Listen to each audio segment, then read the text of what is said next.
अरे रुको जरा। वीडियो पसंद आए तो लाइक ठोक देना, दोस्तों संग शेयर करना मत भूलना। चैनल को सब्सक्राइब करके फैमिली का हिस्सा बन जाओ। और हाँ, बेल आइकन भी बजा देना ताकि हर धमाकेदार वीडियो सबसे पहले आप तक पहुंचे। कमेंट में बताओ कैसा लगा, क्योंकि आपकी एक प्रतिक्रिया हमें और बेहतर बनाने की ताकत देती है। चलो शुरू करते हैं। Beep love. दिव्य काली गड़गड़ाहट परीक्षा फिर से प्रकट होता है। धमाका। जैसे ही आकाश और पृथ्वी कांपने लगे, पहले साफ दिखने वाला आकाश तुरंत अंधकारमय हो गया। यहाँ तक कि आकाश और पृथ्वी के बीच की आध्यात्मिक शक्ति ने भी इसके भयावह स्वाद को महसूस किया और इस क्षेत्र से भागने लगी। वो वो पर्वत श्रृंखला के भीतर आध्यात्मिक शक्ति की एक अनथीन मात्रा कांप उठी, एक शोकपूर्ण चीख जारी की। दिव्य काली गड़गड़ाहट आध्यात्मिक जानवर के लिए बेहद भयावह थी। यह संघर्ष उन्हें लंबी साधना के बाद विकसित होने की अनुमति दे सकता था, लेकिन इसने उन्हें अत्यधिक भय भी महसूस कराया। ध्रुवांत पहाड़ की चोटी पर खड़ा था और उसका पहाड़ आसमान की ओर गंभीरता से देख रहा था। काले गरजने वाले बादल लगातार इकट्ठे हो रहे थे और उनके भीतर एक काली रोशनी टिमटिमा रही थी। अत्यंत हिंसक बिजली की ऊर्जा का ठीक से वर्णन नहीं किया जा सकता। बिजली के क्षेत्र का 8वां स्तर भी उतना भयावह नहीं था। यह वास्तविक विनाशकारी ऊर्जा थी जो स्वर्ग और पृथ्वी से उत्पन्न हुई थी। भयानक गरजते बादलों के नीचे अंधकार पक्षी ने अपने पंख फड़फड़ाए क्योंकि उसका विशाल शरीर काली लपटों से जल रहा था। काली लपटों की गर्मी के कारण आसपास के वातावरण का तापमान भी बढ़ गया था। हर बार जब अंधकार पक्षी अपने पंख फड़फड़ाते थे तो एक भयंकर तूफान उठता था जो आकाश और पृथ्वी को अपने आगोश में ले लेता था। अंधकार पक्षी ने एक स्पष्ट और उज्ज्वल चीख जारी की। इसकी पुतलियां काली लपटों से धधक रही थीं क्योंकि यह लगातार काले गरजने वाले बादलों को एक अडिग इरादे से देख रही थी। यह पहले ही 2 बार पराजित हो चुका था। अगर इसमें अमर पक्षी का रक्त नहीं होता तो यह संघर्ष द्वारा राख में बदल गया होता। हालांकि भले ही वह 2 बार असफल हो गया हो, फिर भी उसने हार मानने से इनकार कर दिया। यह घमंडी अंधकार पक्षी था जिसके पास अमर पक्षी का रक्तवंश था।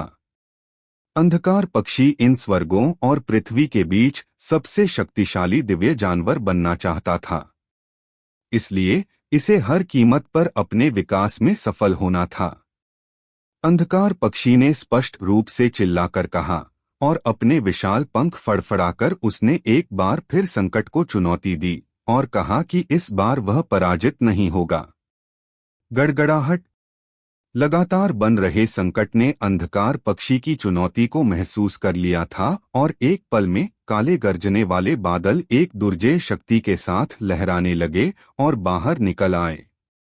गरजते बादल में अधिकाधिक भयावह बिजली की ऊर्जा एकत्रित हो रही थी। गड़गड़ाहट। गरजने वाला बादल अचानक फट गया और दुनिया शांत हो गई।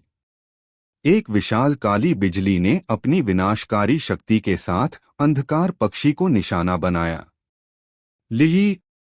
अंधकार पक्षी ने चीख निकाली, अपने विशाल पंख फड़फड़ाए जिससे आसमान में फैली काली लपटें बाहर निकल आईं और एक काले ज्वलंत बवंडर में बदल गईं, जो काली गड़गड़ाहट से टकराया।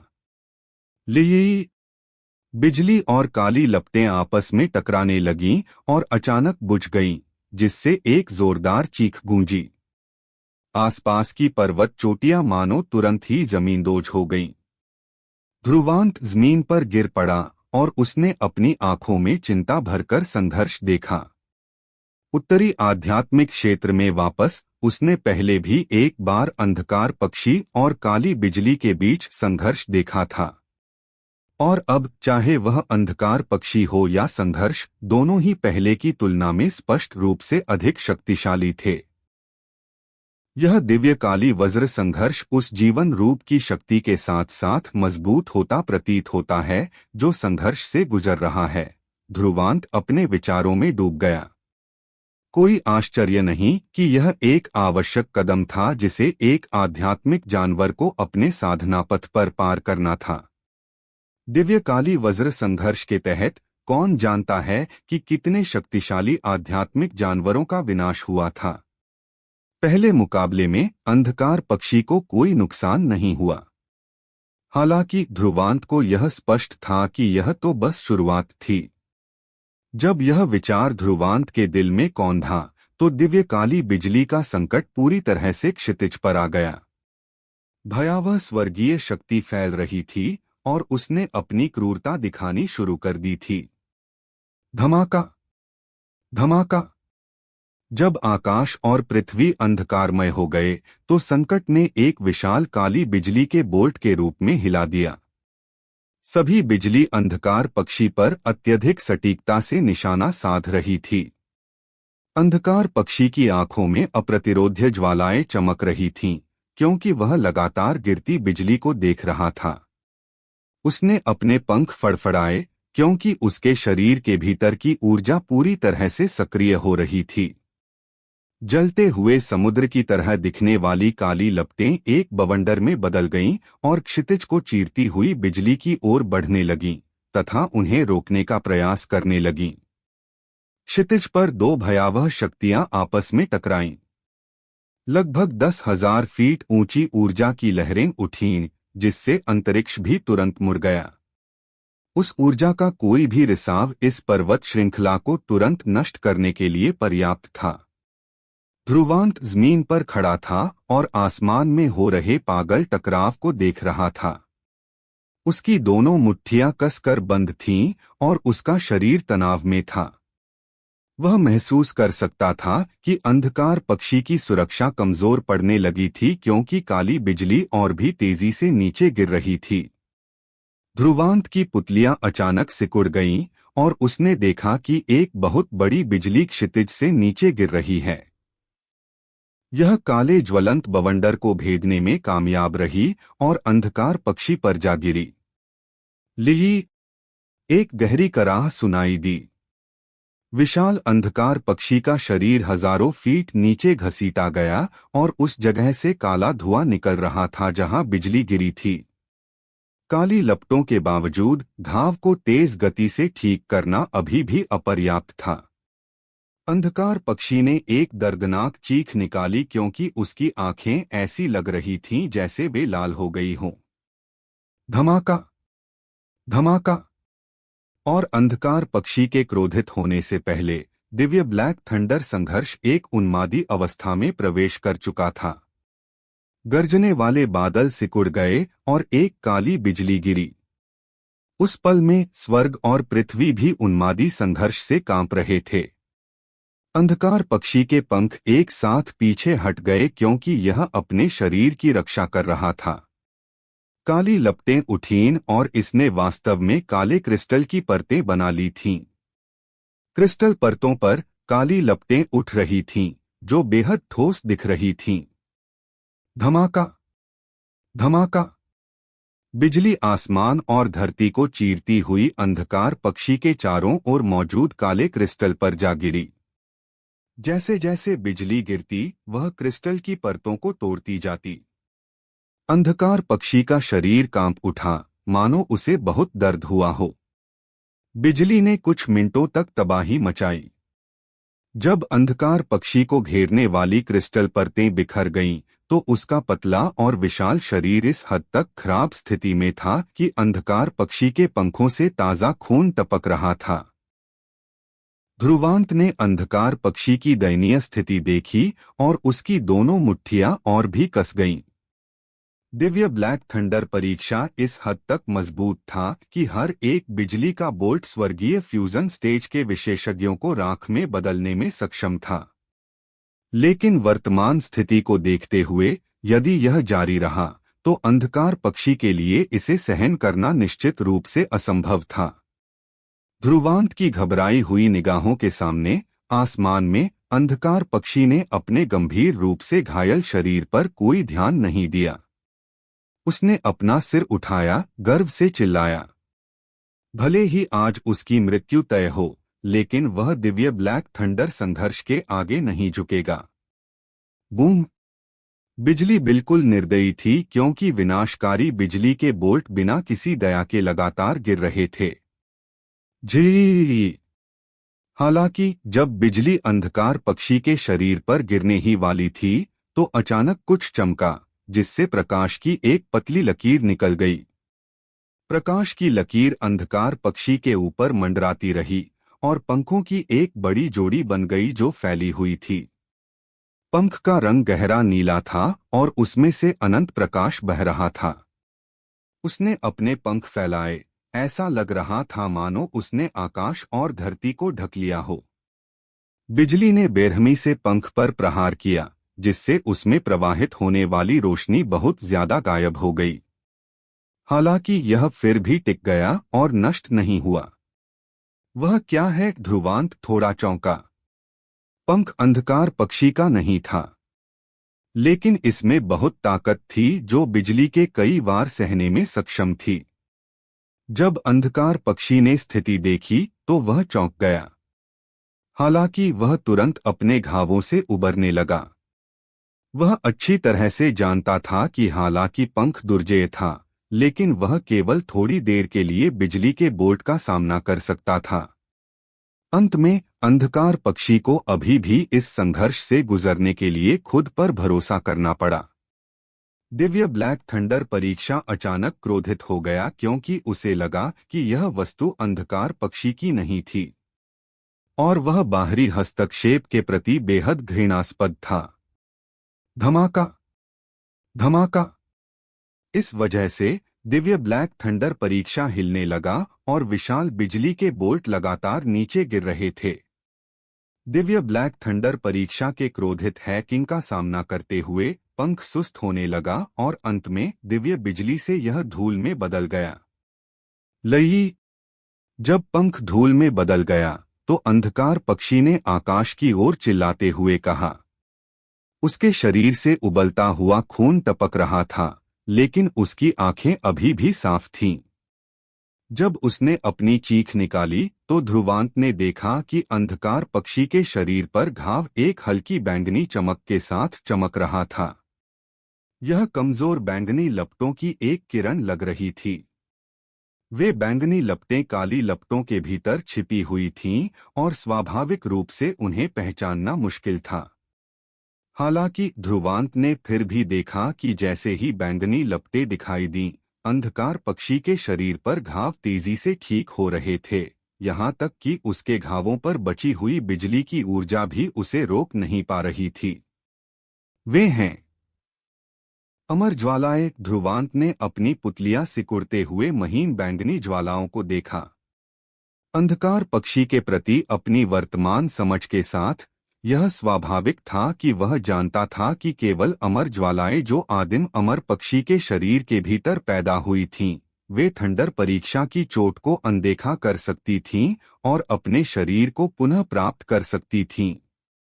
हालांकि अमर ज्वालाएं अमर पक्षी की विशेषता थीं। हालांकि अंधकार पक्षी के पास अमर पक्षी की थोड़ी सी रक्तरेखा थी, लेकिन आखिरकार यह अमर ज्वालाओं को जगाने के लिए पर्याप्त नहीं थी। लेकिन अभी अमर ज्वालाएं वास्तव में अंधकार पक्षी के शरीर से प्रकट हुई थीं। इसका मतलब यह था कि अमर पक्षी के शरीर में मौजूद रक्त एक साधारण अंधकार पक्षी से कहीं ज्यादा था। ध्रुवांत की नजरें चमक उठीं। ऐसा लग रहा था कि अंधकार पक्षी अपने कबीले में कोई साधारण प्रजाति नहीं थी। अपने घावों को तेजी से ठीक करने के बाद अंधकार पक्षी की आंखों में धधकती हुई अडिग लपटें और भी अधिक तीव्र हो गईं। उसने अपना सिर उठाया, गरजने वाले बादल को देखा जो सिकुड़ रहे थे और विनाशकारी ऊर्जा जो दिव्य ब्लैक थंडर परीक्षा में थी और भी अधिक भयावह होती जा रही थी। अंधकार पक्षी को पता था कि दिव्य ब्लैक थंडर परीक्षा अपनी सबसे मजबूत ऊर्जा इकट्ठा कर रहा था और इस दुनिया से इसे मिटाने की तैयारी कर रहा था। यहाँ तक कि जब उसे उस शक्ति का सामना करना पड़ा जो खुद को नष्ट कर सकती थी, तब भी अंधकार पक्षी ने अपना गर्व भरा सिर उठाया। उसके विशाल पंखों की जोड़ी हल्के से फड़फड़ाई और काली लपटों के बीच बैंगनी लपटों के हल्के निशान दिखाई दिए। लिही, यह पुकार दिव्य काली वज्र विपत्ति की ओर निर्देशित थी, जो अपनी अंतिम चुनौती जारी कर रही थी। अगर आपको हमारी ये कहानी पसंद आई हो तो वीडियो को लाइक जरूर करें। आपके एक लाइक से हमें और भी बेहतर बनाने की ताकत मिलती है। और ऐसी ही दिल छू लेने वाली कहानियां सुनते रहने के लिए टेक सेवी फ्रंट को सब्सक्राइब करना मत भूलिए। हर एपिसोड एक नया अनुभव है। तो जुड़े रहिए, नेक्स्ट एपिसोड जल्दी ही आने वाला है। आसमान में काले गरजने वाले बादल तेजी से इकट्ठा हो रहे थे। गरजने वाले बादलों से कोई गड़गड़ाहट वाली आवाज नहीं आ रही थी, लेकिन इससे जो दबाव निकल रहा था उससे आसमान और धरती जम गई थी। कोई भी यह अनुमान लगा सकता था कि शांति के बाद विनाशकारी तूफान कितना भयावह होगा। अंधकार पक्षी ने अपने पंख फड़फड़ाए क्योंकि उसकी काली लपटें उठ रही थीं। काली लपटों की गहराई में महीन बैंगनी लपटें हिल रही थीं। हालांकि वे छोटी और पहचानने में कठिन थीं, लेकिन उन्होंने रहस्यमयी शक्ति का एक उछाल उत्सर्जित किया। नीचे मैदान पर ध्रुवांत की नजर बेहद गंभीर हो गई। उस दबाव में वह महसूस कर सकता था कि उसके शरीर के भीतर आध्यात्मिक शक्ति का संचार बंद हो गया था।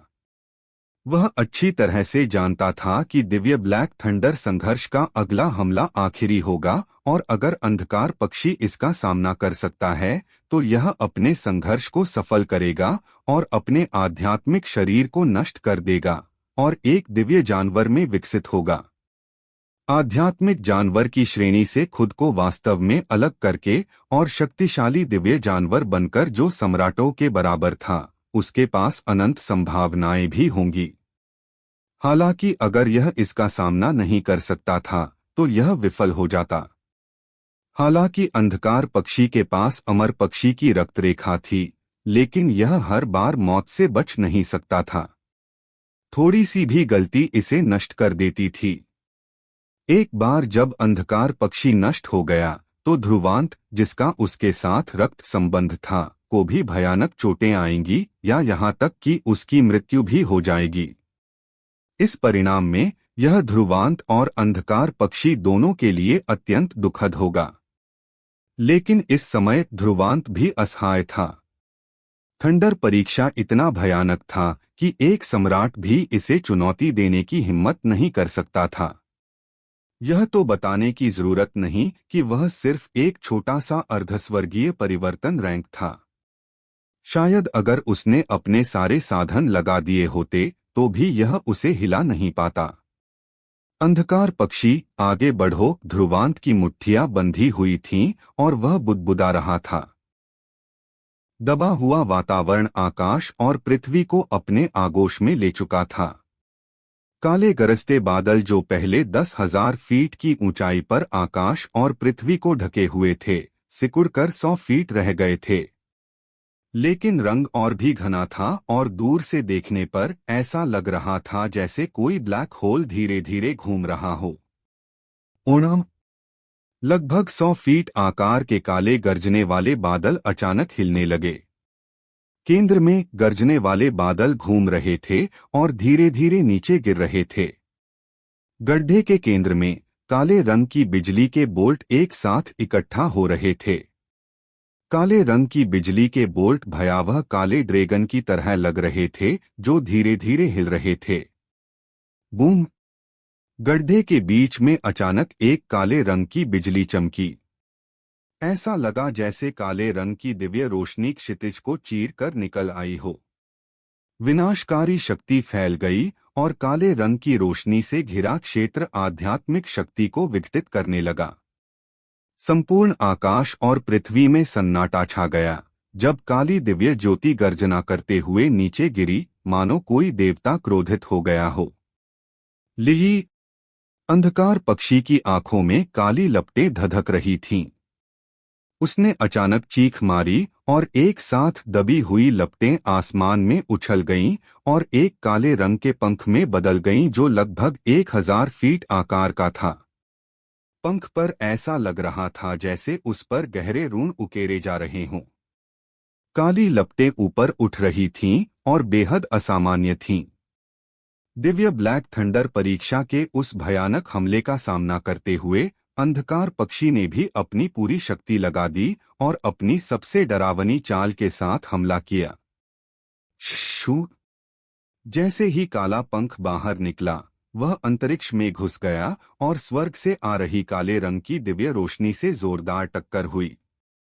उस क्षण दोनों शक्तियों में टकराव हुआ, यहाँ तक कि आकाश और पृथ्वी के बीच का प्रकाश भी मानो समा गया।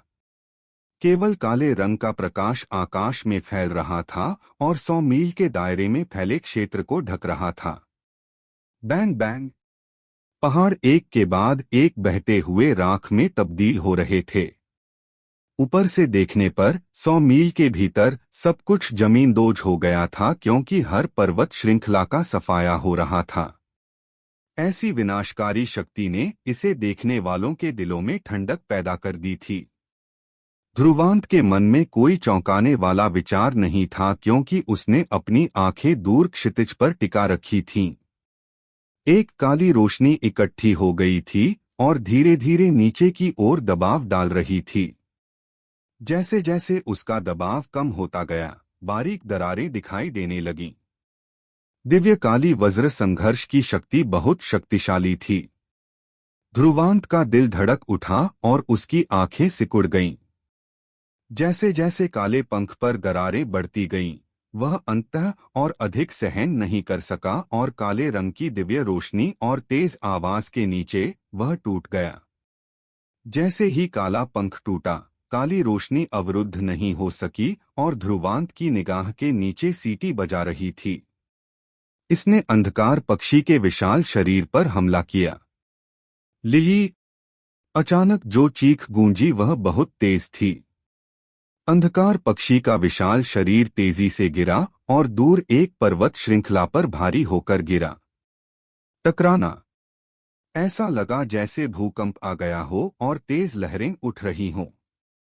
जिस स्थान पर अंधकार पक्षी गिरा था, उसके आसपास की 10,000 फीट की सीमा तुरंत ढह गई थी। जमीन पर गहरी दरारें तेजी से फैल रही थीं। विशाल पर्वत श्रृंखला भी तुरंत नष्ट हो गई। ध्रुवांत आकाश में उड़ गया और उस भयानक प्रभाव से बच गया। वह जल्दी से भागकर गड्ढे के केंद्र में पहुंचा, जहां धुआं फैल रहा था और धीरे धीरे खत्म होने लगा। ध्रुवांत को अंदर का दृश्य दिखाया गया। विशाल गड्ढे में अंधकार पक्षी भयानक अवस्था में लेटा हुआ था। उसके शरीर पर काले रंग के पंख नष्ट हो गए थे और अब उनमें वह सुंदरता नहीं रही जो पहले हुआ करती थी। उसके शरीर पर अनगिनत क्रूर घाव दिखाई दे रहे थे और ताजा खून बह रहा था, जिससे जमीन तुरंत लाल हो गई। ध्रुवांत की नजर अंधकार पक्षी पर टिकी थी, जो खून के तालाब में नहीं हिल रही थी। अंधकार पक्षी का चेहरा पीला पड़ गया था और ध्रुवांत तुरंत अंधकार पक्षी के स्थान पर उतरा। उसने अपनी हथेली बाहर निकाली और अपनी आध्यात्मिक शक्ति को अंधकार पक्षी के शरीर में इंजेक्ट किया। आध्यात्मिक शक्ति के इंजेक्शन के तहत रक्त के कुंड में लेटा अंधकार पक्षी आखिरकार कांप उठा। यह अपनी आंखें थोड़ी खोलने में कामयाब रहा। जैसे ही एक कमजोर इरादा फैल गया, क्या मैं सफल होने में कामयाब रहा हूं? जब ध्रुवांत ने देखा कि अंधकार पक्षी अभी भी जीवित है, तभी उसे राहत महसूस हुई। उसने अपना सिर उठाया और उसका चेहरा अचानक बदल गया। ऊपर आसमान में काले गरजते बादल अभी भी काली रोशनी के साथ टिमटिमा रहे थे। इसमें अभी भी कुछ विनाशकारी तरंगे शेष थीं। धमाका! काले बादलों की गड़गड़ाहट हुई और एक काली बिजली गिरी। हालांकि वह दिव्य बिजली का बोल्ट स्पष्ट रूप से केवल एक अवशिष्ट ऊर्जा थी और पहले की तुलना में यह बहुत कमजोर थी। इस समय अंधकार पक्षी पहले से ही किनारे पर था और कभी भी मर सकता था। अगर बिजली का बोल्ट अभी उस पर गिरता तो शायद वह मर जाता।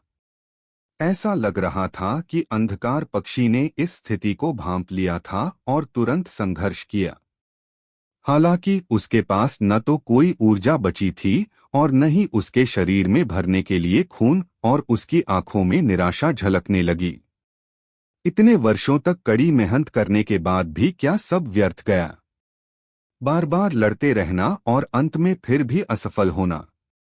ध्रुवांत ने अंधकार पक्षी की आंखों में निराशा देखी। वह अपनी मुट्ठी बंद करने से खुद को नहीं रोक सका और कुछ ही देर बाद अपने दांत भींचते हुए उसका आकार हिल गया। वह अंधकार पक्षी के ऊपर दिखाई दिया और एक भौंकने के साथ उसके हाथ के संकेत बदल गए। एक राजसी आध्यात्मिक शक्ति उसके पीछे इकट्ठी हुई और एक विशाल सफेद बाघ में बदल गई। सफेद बाघ तारों वाले आसमान पर खड़ा था और अंतहीन हत्या के इरादे से भाग रहा था, क्योंकि वह आखिरी काली बिजली की बोल्ट की ओर बढ़ रहा था। टकराना। इतने शक्तिशाली हमले के बावजूद जैसे ही वह काली बिजली के संपर्क में आया, काली बिजली ने श्वेत बाघ को टुकड़े टुकड़े कर दिया। धमाका। काली बिजली की गति इतनी तेज थी कि उसने एक पल में ही सफेद बाघ को नष्ट कर दिया और ध्रुवांत के ऊपर प्रकट हो गई। बिना किसी ढील के उसने ध्रुवांत के शरीर पर प्रहार किया। काली बिजली ने अंधकार पक्षी से समान तरंगों को महसूस किया था और स्वाभाविक रूप से यह ध्रुवांत को जाने नहीं देगी। टकराना। ध्रुवांत को बिजली के बोल्ट ने मारा था और उसके मुंह से खून की धार बह निकली थी। उसका शरीर भयंकर बिजली से ढका हुआ था। इसके बाद वह गिर गया, अंधकार पक्षी से बहुत दूर नहीं गिरा और उसके नीचे की जमीन सीधे उखड़ गई। जब अंधकार पक्षी ने स्थिति देखी तो उसने तुरंत एक दर्दनाक और धीमी चीख निकाली। कांपते हुए उसने अपने दोनों पंखों को फैलाया जो घावों से भरे हुए थे। उसने ध्रुवांत को बचाने की कोशिश की जो काली बिजली से ढका हुआ था। हालांकि अंधकार पक्षी के घाव बहुत भारी थे। जैसे ही वह हिला, तीव्र दर्द फैल गया और उसकी चेतना का आखिरी हिस्सा लगभग डूब गया। जैसे ही आखिरी बिजली गिरी, आसमान में काले गरजने वाले बादल पूरी तरह से छंट गए।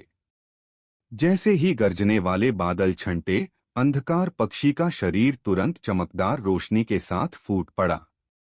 वह रोशनी बहुत ही विचित्र थी क्योंकि उसने अंधकार पक्षी को ढक लिया था।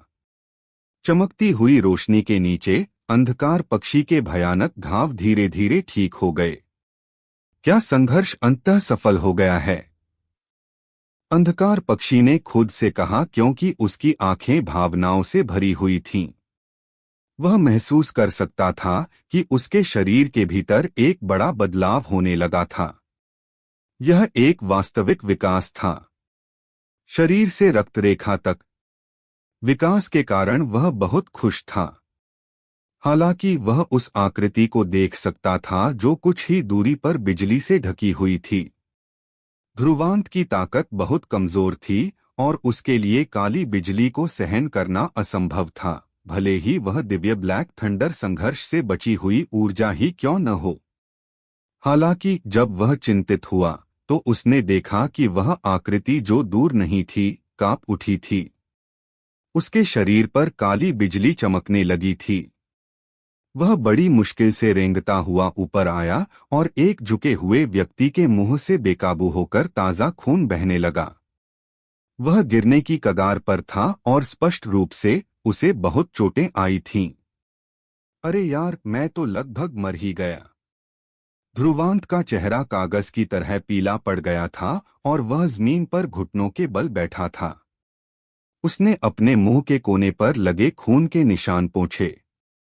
अपना सिर नीचे करके उसने अपनी हथेली को देखा और उसकी आंखों में रोशनी की एक किरण चमक उठी और बुदबुदाया, यह सब इस थंडर गॉड फिजिक की बदौलत है, नहीं तो मैं मर जाता। अंधकार पक्षी। जैसे ही उसने बड़बड़ाया, उसने अपने सामने चमकदार रोशनी को भी महसूस किया। उसने तुरंत अपना सिर उठाया और देखा कि अंधकार पक्षी का विशाल शरीर दिव्य प्रकाश से ढका हुआ था और सिकुड़ने लगा था। शरीर छोटा होता गया। अंत में वह प्रकाश में सिकुड़ गया।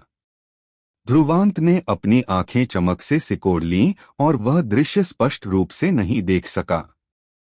रोशनी काफी देर तक रही, फिर धीरे धीरे कमजोर हो गई। जैसे जैसे रोशनी कमजोर होती गई, ध्रुवांत की आंखें भी चौड़ी होती गईं। अगर आपको हमारी ये कहानी पसंद आई हो तो वीडियो को लाइक जरूर करें। आपके एक लाइक से हमें और भी बेहतर बनाने की ताकत मिलती है। और ऐसी ही दिल छू लेने वाली कहानियां सुनते रहने के लिए टेक सेवी फ्रंट को सब्सक्राइब करना मत भूलिए। हर एपिसोड एक नया अनुभव है। तो जुड़े रहिए, नेक्स्ट एपिसोड जल्दी ही आने वाला है। रोशनी में एक जेड जैसा नंगा शरीर था। उसका फिगर सुंदर था और उसकी जेड जैसी टांगें पतली और पतली थीं। चिकनी और तनी हुई, वह बेहद सेक्सी थी। उसकी जेड जैसी टांगों के ऊपर उसकी कमर टिकी हुई थी और उसके ऊपर एक बर्फ जैसी सफेद गर्दन थी जो हंस की गर्दन के समान थी। उसके गुलाबी होंठ हल्के से ऊपर उठे, जिससे उसकी आकर्षक हल्की बैंगनी आंखें दिख रही थीं। वह जंगलीपन जो किसी भी आदमी के दिल को उत्तेजित कर सकता था। ध्रुवांत अचंभित रह गया और बुदबुदाया। निश्चित रूप से यह एक मादा थी। एपिसोड का नाम परीक्षा सफल रही। गंदी मीन पर सुंदर महिला का नग्न शरीर जेड जैसी चमक के साथ झिलमिला रहा था। उसके प्रलोभन से कोई भी पुरुष अपनी नजरें उससे हटाने में असमर्थ हो सकता था। हालांकि उसके सामने खड़ी खूबसूरत महिला का स्वभाव अच्छा नहीं था। जब उसने ध्रुवांत की बड़बड़ाहट सुनी तो उसकी भौहें सिकुड़ गईं। उसका शरीर हिल गया, एक खुशबू फैल गई और ध्रुवांत का शरीर उसके पीछे चट्टान से टकरा गया। उसके बाद एक नाजुक लेकिन सख्त शरीर उससे चिपक गया। उसी समय उसके पतले जेड जैसे हाथों ने ध्रुवांत का गला पकड़ लिया। क्या तुम्हें विश्वास है कि मैं तुम्हें नहीं मारूंगी? उसकी आवाज स्पष्ट थी, जैसे पहाड़ से नीचे बहता हुआ झरने का झरना, ठंडे तापमान के साथ मिलकर, जिससे झरना भी थोड़ा ठंडा हो गया था। ध्रुवांत चट्टान के सहारे झुक गया, उसकी धमकियों का सामना करते हुए। वह अपने मुंह को हिलाए बिना असहाय होकर बोला, तो फिर मुझे मार डालो। ऐसा लग रहा था कि भले ही उसने मानव रूप ले लिया था, लेकिन अंधकार पक्षी के चरित्र को अभी भी कोई कोमलता का एहसास नहीं था। पफ फट। उसके सामने खड़ी खूबसूरत महिला मुस्कुराई। उसके जेड जैसे हाथों ने ध्रुवांत के चेहरे को धीरे से छुआ और वह प्यार से मुस्कुराई। उस आखिरी बिजली के झटके को झेलने की तुम्हारी पिछली हरकत को देखते हुए मैं इस बात की परवाह नहीं करूंगी कि तुम मेरा फायदा उठाओगे। ध्रुवांत को अजीब लगा और वह बेहद शर्मिंदा हुआ। वह खुद को उस शरीर के संपर्क में आने से रोकने के लिए अपने शरीर को सिकोड़ने से नहीं रोक सका। उसका शरीर निश्चित रूप से सेक्सी और जंगलीपन से भरा था। वह एक मादा तेंदुए की तरह थी जो आसानी से पुरुषों को लुभा सकती थी।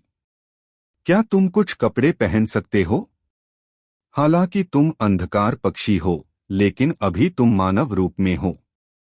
इसलिए अगर तुम इस पर ध्यान दोगे तो यह अभी भी सबसे अच्छा है, ध्रुवांत ने कहा। यह लाभ कुछ ऐसा नहीं था जिसे वह लेना चाहता था। मानव रूप बहुत परेशानी भरा है, अंधकार पक्षी ने अपना सिर हिलाया। उसके शरीर पर चमकदार रोशनी छा गई और कुछ हरे काले कपड़े बन गए जो सभी दिखाई देने वाले धब्बों को ढक रहे थे। उन कपड़ों के साथ भी उसकी सुंदर काया बेहद आकर्षक लग रही थी, उसकी पतली फिर भी अच्छी कमर और भरपूर छाती के साथ। तभी ध्रुवांत को राहत महसूस हुई। वह तो लगभग उसकी जान ही ले रहा था। तुम्हारा संघर्ष सफल होना चाहिए था, है न? ध्रुवांत ने अंधकार पक्षी की ओर देखा और थोड़ा झिझकते हुए कहा, मैं अभी भी तुम्हारा नाम नहीं जानता। क्या मुझे तुम्हें अंधकार पक्षी ही पुकारते रहना चाहिए? तो फिर मुझे कालिका कहो, चूंकि वह दिव्य ब्लैक थंडर संघर्ष से सफलतापूर्वक गुजर चुकी थी, इसलिए वह बेहद खुश थी। उसने ध्रुवांत के कंधों को थपथपाते हुए मुस्कुराया, भविष्य में इस बड़ी बहन को तुम्हारा ख्याल रखने दो। हालांकि अभी भी यह असंभव था। कालिका ने अचानक अपनी भौहें सिकोड़ लीं और कहा, मैंने अभी भी अंतिम चरण पूरा नहीं किया है। क्या? ध्रुवांत ने संदेह से पूछा। हालांकि मैं सफलतापूर्वक संघर्ष से गुजर चुका हूं, फिर भी मेरा भौतिक शरीर अभी भी एक दिव्य जानवर के शरीर में विकसित नहीं हुआ है। इसलिए कुछ समय के लिए मैं अपने भौतिक शरीर को विकसित करने के लिए नींद में रहूंगी। जब तक मैं फिर से प्रकट नहीं होती, तब तक मैं सफलतापूर्वक अंधकार पक्षी में विकसित हो चुका होती। कालिका की आंखें महत्वाकांक्षा से भरी हुई प्रत्याशा के साथ आगे बढ़ी।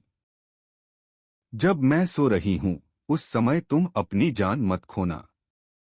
हम ब्लडलाइन बॉन्ड के जरिए अनुबंधित हैं, इसलिए मैं अनजाने में ब्लडलाइन बॉन्ड से कोई प्रतिक्रिया नहीं सहना चाहती, क्योंकि मैं अभी अभी संघर्ष से उबरी हूं। कालिका की नजरें ध्रुवांत पर पड़ी जब उसने कहा।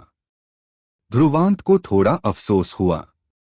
उसने सोचा कि उसके पास एक शक्तिशाली अंगरक्षक हो सकता है जो सोच सकता था कि उसे गहरी नींद में रहने की आवश्यकता होगी। अगर ऐसा है तो क्या उसने इसके बजाय एक तुरुप का पत्ता नहीं खो दिया? इस समय में अगर तुम अपमान करने का जोखिम नहीं उठा सकते तो छिप जाओ। जब तक मैं जाग न जाऊं, मैं उन सभी को मार डालूंगा जिन्होंने तुम्हें तंग किया है। समझे? कालिका ने कोमलता से मुस्कुराया। मैं इतना कमजोर नहीं हूं, ध्रुवांत ने असहाय होकर कहा। ठीक है, तो मैं शुरू करता हूं। तुम्हें थोड़ी देर प्रतीक्षा करने के बाद चले जाना चाहिए। मेरे संघर्ष के कारण जो हंगामा हुआ वह बहुत बड़ा था। मुझे डर है कि उत्तर स्वर्गीय अकेडमी के उन बूढ़े लोगों की नजर इस पर पड़ जाएगी और वे इसे देखने के लिए आ सकते हैं। कालिका ने उसे याद दिलाया, इससे पहले कि काली लपटें उसके शरीर पर फैल जाएं, जबकि उसकी लंबी और संकीर्ण आंखों में रहस्यमय बैंगनी लपटों के निशान दिखाई दे रहे थे। भड़की हुई काली लपटें ऊपर उठीं और कालिका को ढकते हुए एक प्रकाश पर्दे में बदल गईं। धीरे धीरे काली लपटें ठोस होने लगीं और फिर एक विशाल काले अंडे में बदल गईं, जिसका आकार लगभग एक इंसान की ऊंचाई के बराबर था। विशाल काले अंडे पर पंखनुमा रून दिखाई दिए। वे प्राचीन और रहस्यमय थे क्योंकि टिमटिमाती बैंगनी रोशनी को अस्पष्ट रूप से देखा जा सकता था। जब ध्रुवांत ने देखा कि कालिका एक विशाल अंडे में बदल गई है, जो अपने अंतिम विकास को शुरू करने के लिए गहरी नींद में गिर गई थी, तो उसने एक लहराती क्रिया की और अंडे को अपने सरसों के बीज के कंगन में संग्रहित किया। ऐसा लग रहा था कि निकट भविष्य में कुछ समय के लिए वह केवल खुद पर निर्भर रह सकता था। हालांकि वह प्रत्याशा से भरा हुआ था।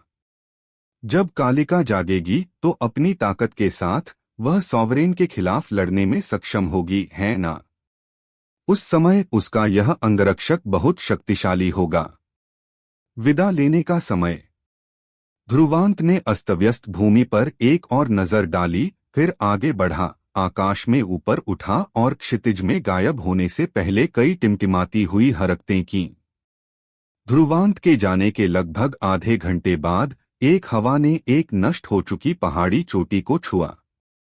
एक गंजा बूढ़ा आदमी दिखाई दिया जो बैसाखियां पकड़े हुए था।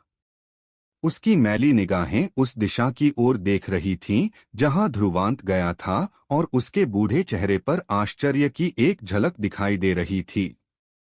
उस छोटे से अंधकार पक्षी में वास्तव में अमर पक्षी की इतनी घनी रक्तरेखा थी। ऐसा लगता है कि अंधकार पक्षी के कबीले में एक प्रतिभाशाली व्यक्ति प्रकट हुआ है। कौन जानता है, वह छोटा अंधकार पक्षी प्राइमोर्डियल अंडाइन बर्ड में विकसित होने में सक्षम हो सकता है। लेकिन उसने वास्तव में एक छोटे मानव के साथ ब्लडलाइन बॉन्ड अनुबंध किया था, जो उसकी मृत्यु का कारण बन सकता था। अगर अंधकार पक्षी कबीले के उन पुराने राक्षसों को इस मामले के बारे में पता चल जाता तो वे शायद क्रोधित हो जाते। हाँ, गंजा बूढ़ा आदमी धीरे से हंसा। जैसे ही उसकी हंसी गूंजी, उसका शरीर भ्रम में बदलने लगा और फिर वह पूरी तरह से गायब हो गया। धरती पर फिर से शांति छा गई। हालांकि यह शांति केवल आधे घंटे तक ही कायम रही, उसके बाद फिर से हल्की सी लहरें उठने लगीं। कुछ ही देर बाद हवा में से कई आकृतियां दिखाई देने लगीं। इन कुछ आकृतियों के बाल सफेद थे और वे गंभीर भावों से भरे हुए थे। हालांकि उनके आसपास कोई शक्तिशाली तरंगें नहीं थीं, लेकिन उनसे भयावह मात्रा में दबाव निकल रहा था। उनमें से एक एल्डर आकाश भी मौजूद था। इस समय उसका चेहरा गंभीर था क्योंकि वह भूमि पर भारी विनाश को देख रहा था और भयावह काली बिजली की ऊर्जा अभी भी चारों ओर घूम रही थी। यह दिव्य काली बिजली है। उत्तर स्वर्गीय अकेडमी के एक बुजुर्ग ने अपनी आंखों में एक गंभीर भाव के साथ कहा, वास्तव में एक आध्यात्मिक जानवर था जो दिव्य काली बिजली के संकट से गुजरा था। दिव्य काली वज्र विपत्ति के 4 शब्द सुनकर एल्डर आकाश के चेहरे के साथ साथ बाकी सभी के चेहरे पर भी भाव बदल गए। वे स्वाभाविक रूप से उस बिजली विपत्ति की शक्ति को समझ गए। जिस क्षण वे विपत्ति में सफल हुए, आध्यात्मिक जानवर एक वास्तविक दिव्य जानवर में विकसित होने में सक्षम हो गया जो एक सम्राट के बराबर था। यहाँ तक कि उत्तरी स्वर्ग महाद्वीप में भी इस तरह के अस्तित्व को सर्वोच्च माना जाता था। लेकिन उन्होंने कभी नहीं सोचा था कि यह उनके उत्तर स्वर्गीय अकेडमी के परिवेश में प्रकट होगा। इसके अलावा उन्होंने इतने सालों के बाद भी उत्तर स्वर्गीय अकेडमी के आसपास की पर्वत श्रृंखलाओं में छिपे किसी भी शक्तिशाली आध्यात्मिक जानवर को महसूस नहीं किया था। हालांकि जमीन पर बिखरे खून के निशानों को देखकर लगता है कि आध्यात्मिक जानवर अपनी मुसीबत में विफल हो गया होगा और दैवीय ब्लैक थंडर की मुसीबत में खत्म हो गया होगा। एल्डर आकाश ने नष्ट हो चुकी जमीन को देखा। हालांकि उसने यह दृश्य अपनी आंखों से नहीं देखा था, लेकिन वह यहाँ होने वाले भयानक टकराव को महसूस कर सकता था। अफसोस की बात है, दूसरे बुजुर्गों को भी दया आ गई और वे आहें भरने लगे। आध्यात्मिक जानवरों की साधना में मनुष्य की तुलना में बहुत अधिक समय लगता है। कौन जानता था कि आध्यात्मिक जानवर को दिव्य ब्लैक थंडर संघर्ष तक साधना करने में कितने महीने और साल लगते हैं। लेकिन अब दिव्य ब्लैक थंडर संघर्ष की क्रूरता के तहत यह राख में बदल गया था और अब अस्तित्व में नहीं था। हालांकि भले ही वह अज्ञात आध्यात्मिक जानवर बिजली के संकट से मारा गया हो, फिर भी हमें डीन को इसकी सूचना देनी होगी। एल्डर आकाश की भौहें तन गईं। हाल ही में उत्तरी स्वर्ग महाद्वीप में राक्षसी ड्रैगन पैलेस की गतिविधियां बढ़ गई हैं। उन लोगों ने पहले से ही हमारे उत्तर स्वर्गीय अकेडमी को अपने प्राणघातक दुश्मन के रूप में देखा है। जैसे ही अवसर आएगा, वे संभवतः हमारे उत्तर स्वर्गीय अकेडमी के लिए एक बड़ा खतरा पैदा कर देंगे। इसलिए हमें सतर्क रहना होगा। अन्य बुजुर्गों ने गंभीरता से सहमति में सिर हिलाया। राक्षसी ड्रैगन पैलेस का नाम उनके लिए काफी दबाव वाला था। इस शक्ति ने पूरे उत्तरी स्वर्ग महाद्वीप को इस हद तक एकीकृत कर दिया था कि आसपास के महाद्वीप भी उनकी शक्ति से प्रभावित थे। उस समय यदि राक्षसी ड्रैगन महल में अचानक परिवर्तन न होता तथा उत्तर स्वर्गीय अकेडमी में उत्तरी सागर का स्वामी न होता, तो युद्ध का परिणाम यह बताना कठिन होता कि कौन विजयी होता। चलो चलें। एल्डर आकाश अब और नहीं बोले और उनकी आस्तीन के एक झटके से कई आकृतियां सामने आईं और कुछ ही सांसों में वे गायब हो गईं। स्वर्ग और पृथ्वी पर एक बार फिर शांति स्थापित हो गई। केवल नष्ट हुई भूमि ही भयावह संघर्ष साबित हुई। ध्रुवांत बिना किसी बाधा के उत्तर स्वर्गीय अकेडमी में वापस आ गया और फ्रेशमैन क्षेत्र में वापस आ गया। उसका चेहरा अभी भी थोड़ा पीला था।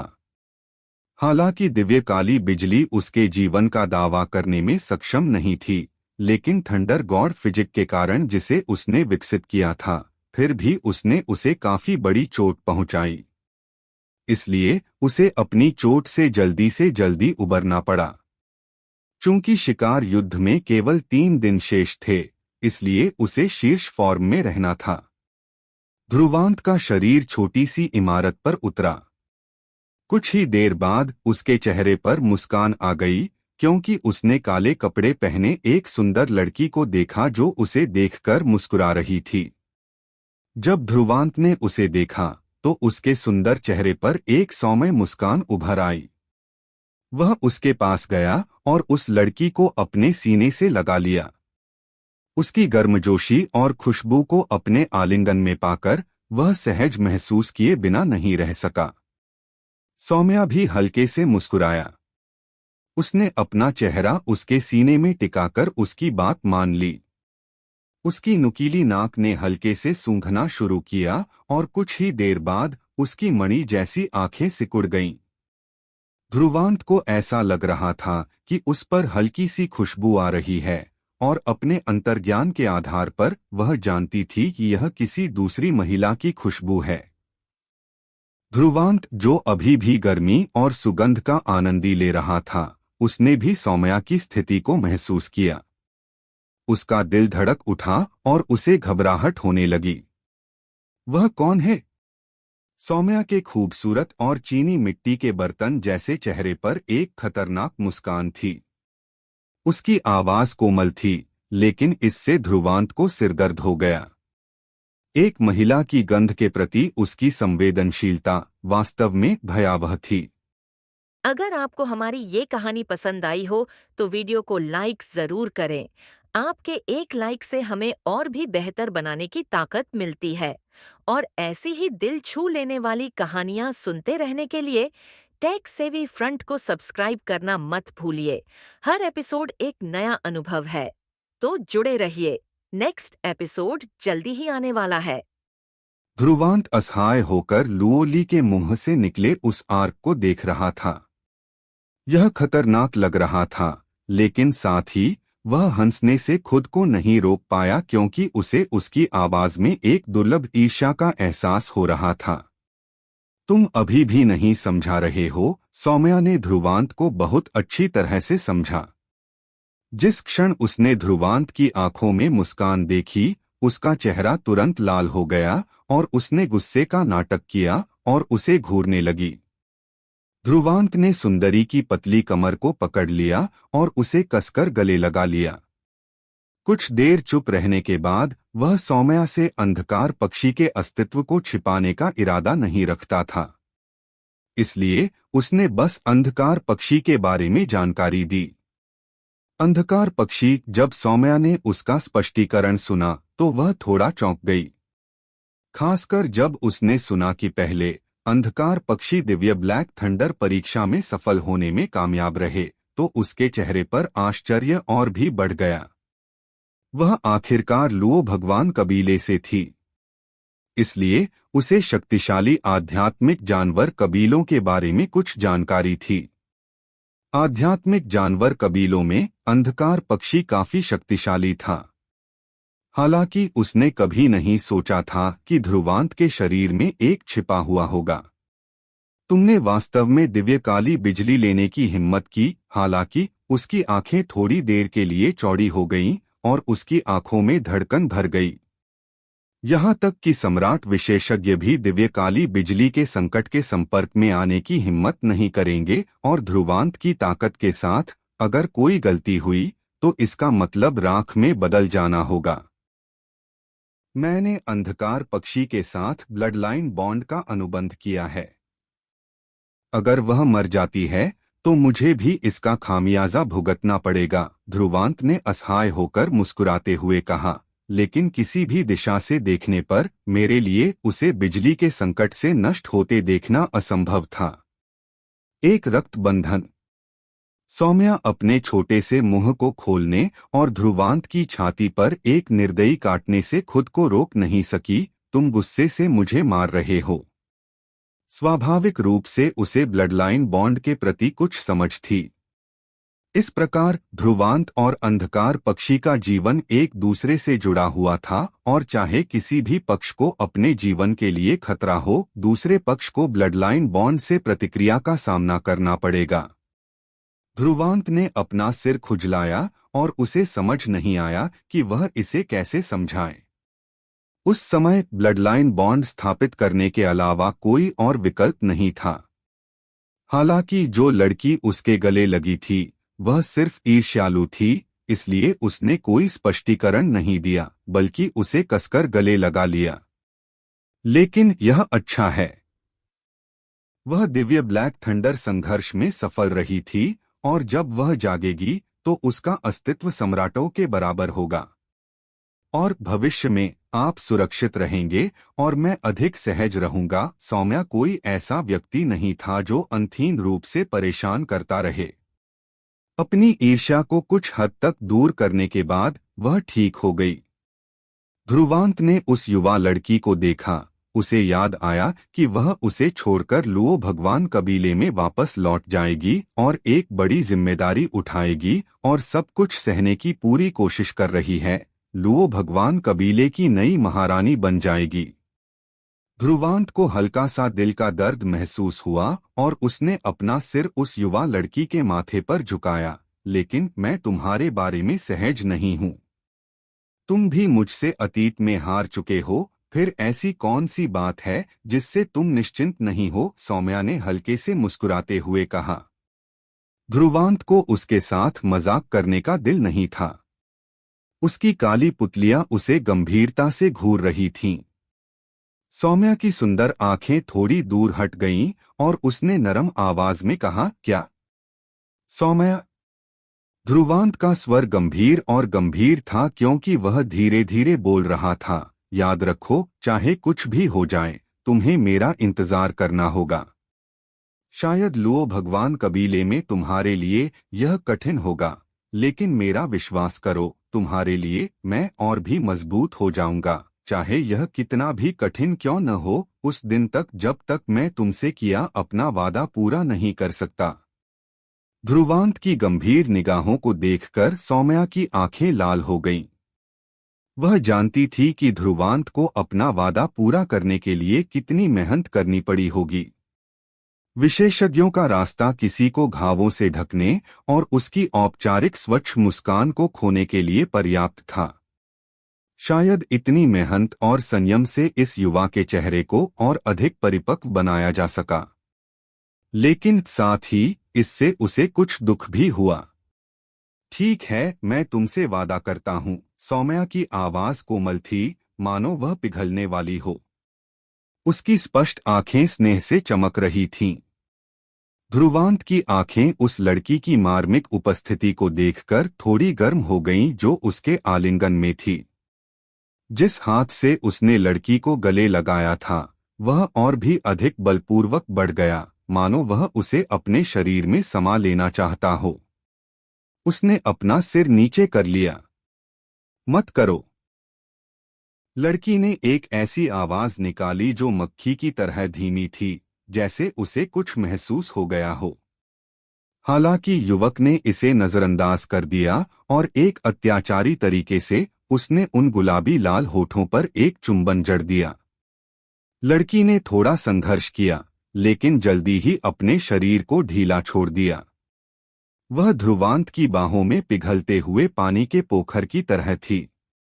अगले 3 दिनों में उत्तर स्वर्गीय अकेडमी में बहुत तेजी से और भी ज्यादा गर्मी फैल गई। अकादमी का पूरा माहौल ऐसा लग रहा था मानो आग लग गई हो। उस आग का उद्गम स्वाभाविक रूप से शिकार युद्ध था। यह उत्तर स्वर्गीय अकेडमी का सबसे बड़ा वार्षिक आयोजन था। हर साल अनगिनत काले घोड़े स्वर्ग में उड़ते थे और उस वर्ष की अपनी उपलब्धियों को उजागर करते थे। हर बार जब शिकार युद्ध समाप्त होता तो स्वर्गीय रैंकिंग की रैंकिंग में भारी बदलाव होता। इसलिए हंटिंग वॉर निश्चित रूप से एक गहन लड़ाई होगी। यह काले घोड़ों और वर्तमान उत्कृष्ट छात्रों के बीच की लड़ाई थी। अगर वे अपने प्रतिद्वंद्वी की जगह लेने में सक्षम हैं, तो यह एक दूसरे के ट्रम्प कार्ड पर निर्भर करेगा। इसके बाद उत्तर स्वर्गीय अकेडमी में माहौल बहुत गर्म हो गया, खास तौर पर कन्वर्जेंस फॉर्मेशन, साथ ही बिजली क्षेत्र। समय समय पर ऊंची उड़ान भरने वाले लड़ाकू इरादे वाले एक व्यक्ति को वहां से बाहर निकलते देखा जा सकता था। बिना किसी अपवाद के उन सभी लोगों में शक्तिशाली आध्यात्मिक शक्ति की लहरें थीं। उन्होंने अपना लंबा प्रशिक्षण समाप्त कर लिया था और उत्तर स्वर्गीय अकेडमी में वापस लौट आए थे। वे शिकार युद्ध में अपनी विस्फोटक शक्तियों का प्रदर्शन करना चाहते थे और अपनी खोई हुई या आने वाली महिमा को जब्त करना चाहते थे। संपूर्ण उत्तर स्वर्गीय अकेडमी भी विशेष रूप से गर्म थी और असंख्य लोग चारों ओर पूछताछ कर रहे थे, तुरुप के पत्तों के साथ साथ उन काले घोड़ों की छिपी ताकत का पता लगाने का प्रयास कर रहे थे। इस भीषण गर्मी में असंख्य छात्रों के दिलों में उत्सुकता थी, क्योंकि वे शीघ्र ही शुरू होने वाले शिकार युद्ध की प्रतीक्षा कर रहे थे। जब तीसरा दिन आया तो पूरा उत्तर स्वर्गीय अकेडमी जोश में डूबा हुआ था। ऊपर आसमान में हवा के टूटने की आवाजें लगातार गूंज रही थीं और अनगिनत आकृतियां असाधारण रूप से शानदार बन गई थीं। फ्रेशमैन एरिया में ध्रुवांत और सौम्या पहले से ही झील के बगल के मैदान में थे, जहां यशस्विनी, जगदीप और देवी लुओ एसोसिएशन के कई अन्य सदस्यों ने उत्साह में उन्हें घेर लिया। वर्तमान फ्रेशमैन में शायद केवल ध्रुवांत, सौम्या, साथ ही कुछ अन्य लोग ही शिकार युद्ध में भाग लेने के योग्य थे। भाई ध्रुवांत, शुभकामनाएं।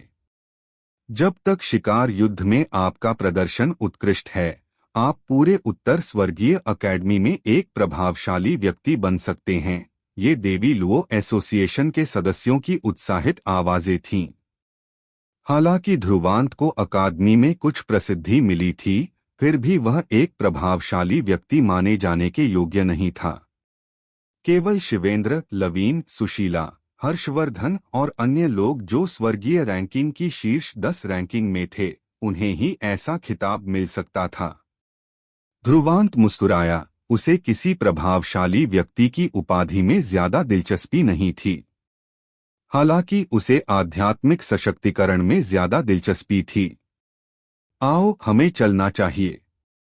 सौम्या मुस्कुराया। ठीक है। ध्रुवांत मुस्कुराया जब उसकी आकृति चमक उठी और सौम्या उसके पीछे पीछे चल रहा था। उनके बाद यशस्विनी, जगदीप और बाकी लोग भी जल्दी से उसके पीछे चले गए। हालांकि वे शिकार युद्ध में भाग नहीं ले रहे थे, लेकिन उनके लिए उत्तर स्वर्गीय अकेडमी में इस तरह के जीवंत वार्षिक कार्यक्रम में भाग लेना अपरिहार्य था।